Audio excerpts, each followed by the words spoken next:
نزل إعلان جديد لفيلم سوبرمان، وعلى عكس الإعلان الأولي فالإعلان ده بصراحة زاد من حماسي للفيلم وخلاني متفائل أكتر عن الأول. فالإعلان المرة دي بيوضح الشكل العام للفيلم من حيث حاجات في القصة وشكل الفايت وحركات الكاميرا مع الأكشن والطيران لسوبرمان. من الآخر أنا متحمس. وأهلا بيكم في شيف أفلام. وفي فيديو النهاردة هشرح وأحلل كل مشاهد الإعلان الرسمي لفيلم سوبرمان الجديد، واللي مليان تفاصيل وأحداث كتير. بس الأول أتمنى إنكم ما تنسوش اللايك والاشتراك في القناة لو لسه مش مشترك، علشان دعمكم بيفرق معايا. ويلا بينا.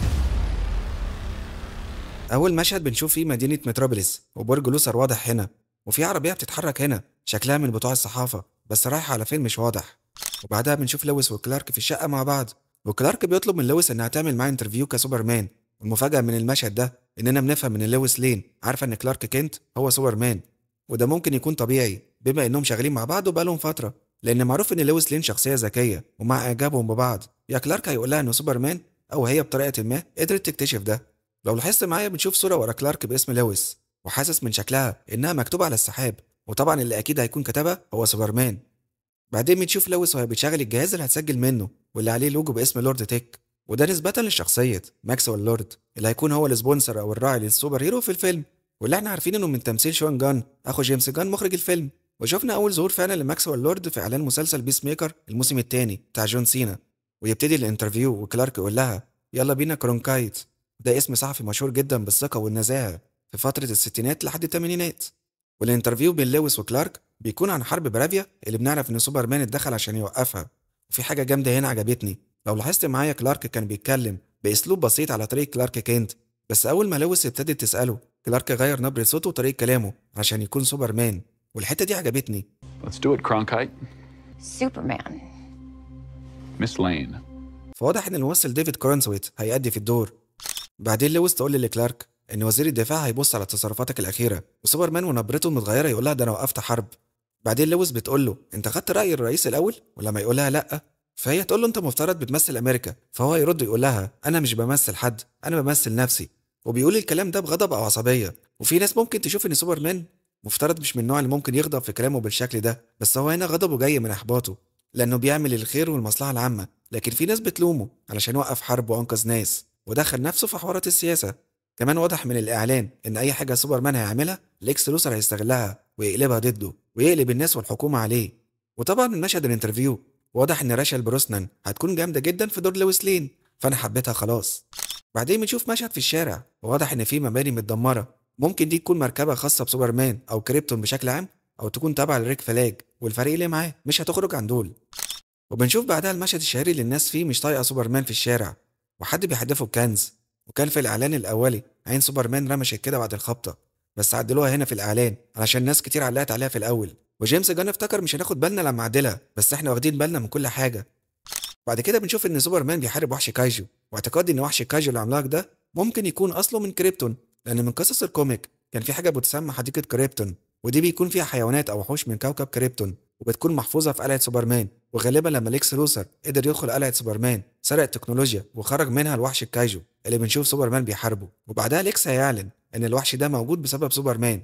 وطبعا واضح ان الوحش اتسبب في دمار مباني كتير، وممكن يكون المبنى اللي بيقع ويتدمر هنا سببه الكايجو، فدي طبعا حاجة هتسبب غضب الناس من سوبرمان حتى لو انقذ ناس كتير في الشوارع، لان الدمار اللي بيحصل الناس مش هتسكت عليه. لو خدت بالك معايا من مشهد ضرب سوبرمان للوحش في خبر اعلاني هنا بيقول بما معناه قوانين جديدة الاسبوع القادم، واعتقادي هتكون حاجة ليها علاقة بسبب تدخل سوبرمان في حرب بريفيا، ولسه هتكلم عليها تاني في خلال الفيديو. وصورة المذيع هنا بالمناسبة لويل ريف ابن كريستوفر ريف من أفلام سوبرمان، فكان جيمس جان قال إننا هنشوف ويل في دور كاميو تكريما لوالده، وهو واضح قدامنا في الإعلان. بعدين بنشوف مشهد من جوه جريدة الديلي بلانيت، وفي المقدمة طبعا لويس لين ووراها المصور الصحفي جيمي أولسون صديق كلارك كينت والمصور اللي بيجري ورا لويس لين في كل حتة. وهنا دي كات جرانت صحفية مشهورة من الكوميك ومعروفة بجرأتها وستايلاتها في اللبس، ودايما في تنافس بينها وبين لويس لين. وهنا وضح لي انهم كلهم بيبصوا على الاخبار اللي بتقول ان سوبرمان في بريفيا وبيتدخل في الحرب علشان ينقذ الناس، اللي بنشوف فيه المشهد اللي جنود داخله بعربيات عليها مدافع ودبابات، وعلى الناحيه التانيه ناس عاديه معاها سلاح او اي حاجه تدافع بيها عن نفسها. وواضح ان قصه تدخله في الحرب هتقوم عليها باقي احداث الفيلم، فمش عارف دي حاجه كويسه ولا ايه. بعد كده بنشوف سوبرمان مقبوض عليه من ريك فلاج والشخصيه الغامضه المعروفه لحد دلوقتي باسم الترا مان، والشخصيه الواحده باسم الانجينير. وكنا شفنا الترا مان وهو بيخبط راس سوبرمان في الارض، وده عشان يورينا قد ايه قوته. والترا مان بيفكرني جدا هنا بشخصيه بلاك نوار من مسلسل ذا بويز. وبالمناسبه في الكوميك بلاك نوار كان استنساخ لهوملاندر، ويقال ان الترا مان هنعرف انه استنساخ من سوبرمان، وممكن يكون هو بيزاره في الاخر. وواضح ان سوبرمان مسلم نفسه بمزاجه، وده لان شكل البدله نضيف اكنه لسه جايبها من عند المكواجي، يعني مش بعد معركه او اي حاجه.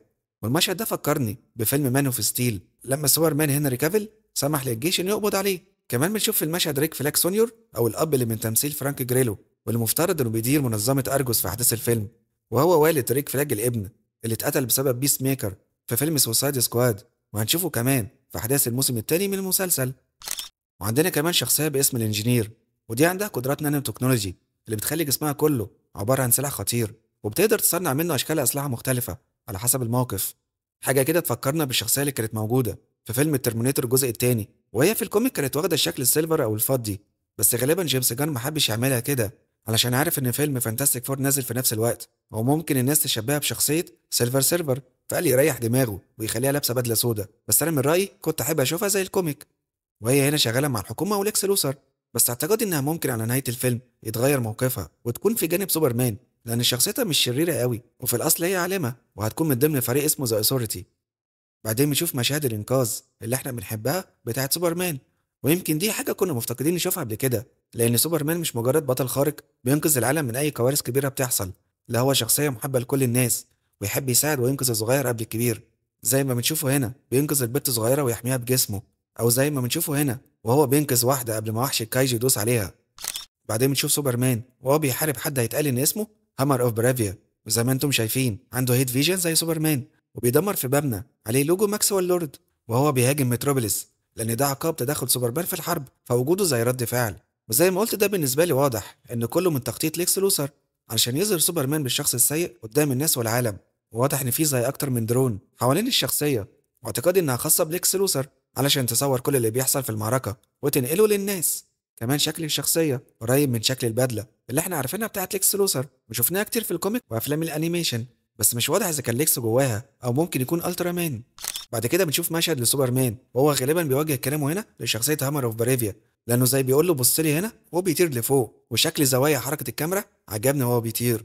بس بعدها بنشوف سوبرمان وهو بيقع على الارض، واعلى حاجه هنا في حد بيجي عشان يسنده ويقوم، ده بيقول لك ان زي ما في ناس ممكن تكون شايفه سوبرمان خطر، في ناس تانية عارفه انه حد كويس وبيعمل اللي عليه علشان يحميهم. ومشهد الراجل وهو بيسند سوبرمان بيفكرنا لما الناس كانت بتسند سبايدر مان بعد اللي حصل في القطر في الجزء الثاني لنسخه سام ريمي.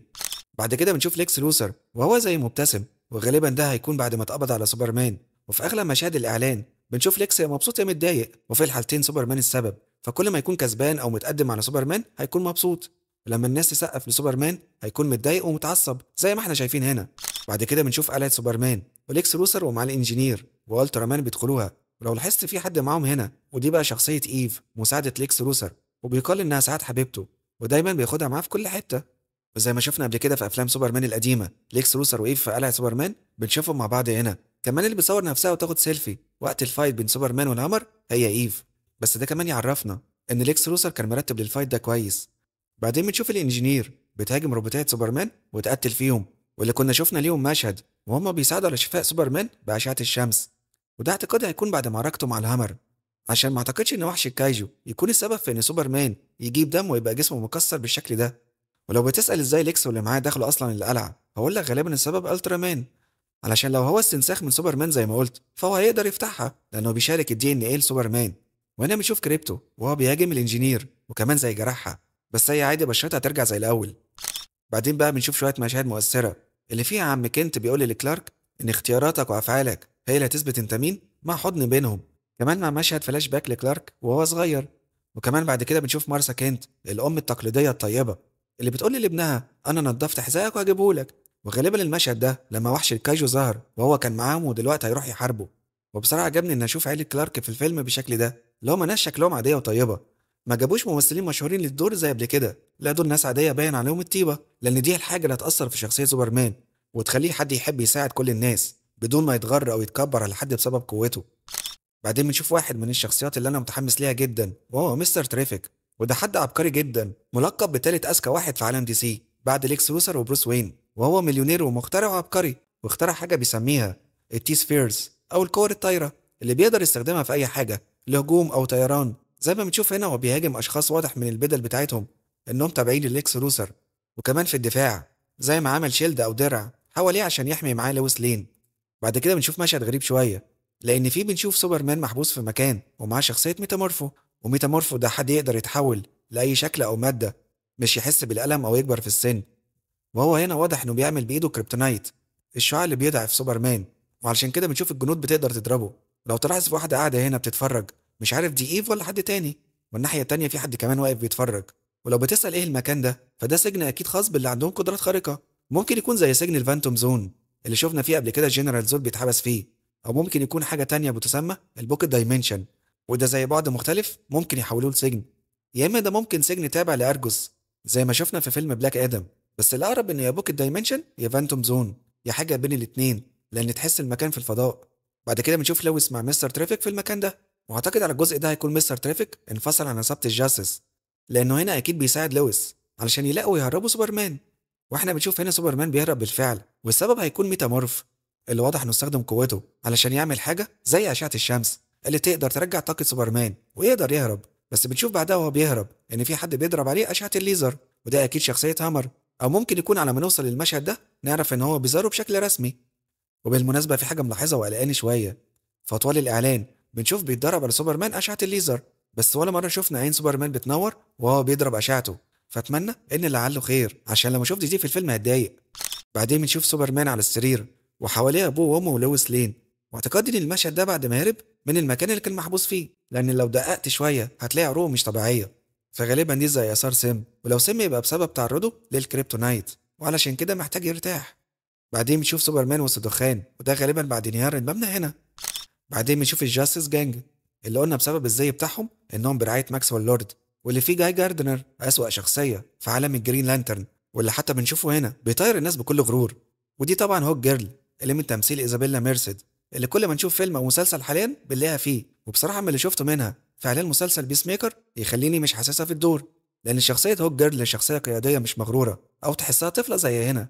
بس بعد كده بنشوف ليها مشهد بيستغربوا شويه علشان شكلها بتتعارك مع ليكس لوثر وبتطيره من زجاج المبنى، وبقول ان ده ليكس لوثر علشان شايف واحد من غير شعر ولابس بدله وما فيش غيره بالمواصفات دي في الفيلم.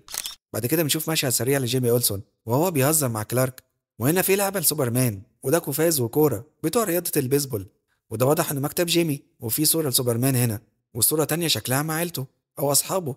بعد كده بنشوف مشهد لسوبرمان وليكس لوثر، وسوبرمان بيطير المكتب والازاز بيتكسر، وليكس قاعد هادي وبيشرب القهوه ولا كأن في حاجه حصلت. وده عشان هو عارف ومتاكد ان شخصيه سوبرمان مش بتاذي حد، فهو عارف مهما استفزه سوبرمان مش هيعمل له حاجه. وغالبا سبب وجود سوبرمان هنا بعد اللي حصل في القلعه او بعد حوار وحش الكايجو. بعد كده بنشوف فايت بين سوبرمان والانجينير، ومستر ترافيك شكله اتضرب جامد هنا، وده على استاد متروبوليس واللي برضه بنشوف فيه الفايت بين سوبرمان والترا مان. بعدها بنشوف مشهد لشق البحر، بس بصراحه ما عنديش اي نظريه فيها، بس اتوقع ان اي مصيبه هيكون وراها ليكس لوثر. بعدها بنسمع ليكس وهو بيقول ان سوبرمان ده مش شخص، ده حاجه، وده عشان هو مش معتبره انسان وبيكرهه جدا، وبيكره طبيعته المثاليه اللي بيعمل الخير بدون مقابل. بعد كده بنشوف المشهد اللي شكل الدنيا خربانه بره، وسوبرمان قاعد مع لويس براحته مش مستعجل، واعتقادي السبب في عدم استعجاله اليافطه اللي كان مكتوب عليها قوانين جديده الاسبوع القادم. فتوقع ان هيصدر قانون يحظر على سوبرمان انه يتدخل في اي حاجه غير اللي شغالين مع الحكومه. فهو هنا زي بيجهز على راحته، لان واضح ان المره دي هيكون التهديد اخطر، وان جاي جاردنر مش هيقدر يصد لوحده، فواضح شعار الاخضر وعامل بيه زي شبكه حمايه تصد الضربه. بس عامه ايه اللي بيحصل هنا مش واضح، ممكن يكون السبب برينياك اللي كان فيه اشاعات كتير بتقول انه موجود، او برضه حاجه سبب فيها ليكس لوثر. بعد كده بنشوف في الاخر اللحظه اللي اي بنت بتحلم بيها، وهي ان حد يشيلها ويطير زي ما سوبرمان بيعمل مع لويس لين.